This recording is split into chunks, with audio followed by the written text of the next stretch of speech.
The greatest creator is the primary productive force. Xiefeng. April 26, 2012.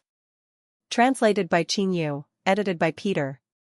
There is a misunderstanding in human thinking that to achieve the most ideal society, such as communism, firstly the productive forces must be highly developed, and then the products must be greatly enriched.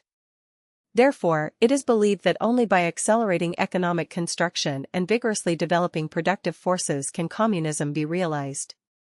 As for the standard of highly developed productivity, some people define it as the production of material by machines or some higher-level technical means completely replacing people is a sign of the level of productivity in a communist society.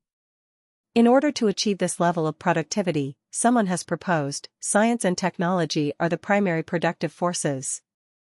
These understandings are of course wrong. The realization of the most ideal society of mankind, such as communism, may have something to do with the development or underdevelopment of productive forces, but it doesn't matter much. It may have something to do with whether the product is extremely valuable, but it doesn't matter much either. Facts speak louder than words. In the complete realization and continuous development of a communist society, the second home of Lifechanyuan doesn't at all lie in the level of productivity and development in the traditional sense, but it fundamentally depends on the state of mind of each member. And this state of mind depends on whether one is walking on the way of the greatest creator and whether one recognizes that the greatest creator is the primary productive force. In the second home, there are only simple hand tools, and the average cultural level of the people is at the junior high school level. The products, far from being abundantly diverse, are rather plain. Apart from basic vegetables, eggs, flour, rice, and cooking oil, and some daily necessities available in the market, there are no other items. However, everyone lives together happily, joyfully, freely, and blessedly, and their behavior is highly civilized and courteous. Why is that? This is because we realize that the greatest creator is the primary productive force and the source of happiness. As long as we follow the way of the greatest creator and hold his hand tightly, we will have everything, and our happiness will be boundless. Just think about it, what makes the fruit tree bear fruit? What makes vegetables and wheat grow and bear fruit? What makes the rain spread all over the earth to nourish all things? What makes a hen lay an egg and hatch a chick?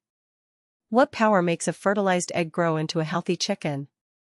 What makes sheep grow wool for our utilization?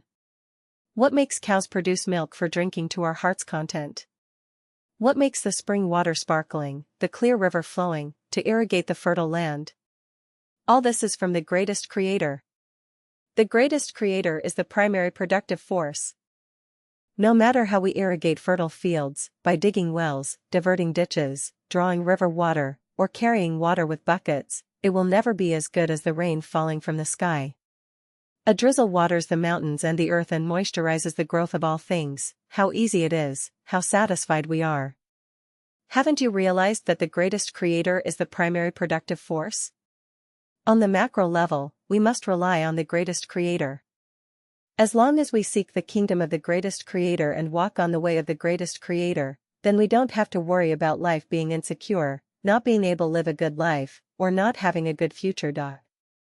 Let us trust the greatest creator, let us praise and eulogize the greatest creator with all our hearts, minds, and strength. Let us melt into the way of the greatest creator, let us be with the greatest creator.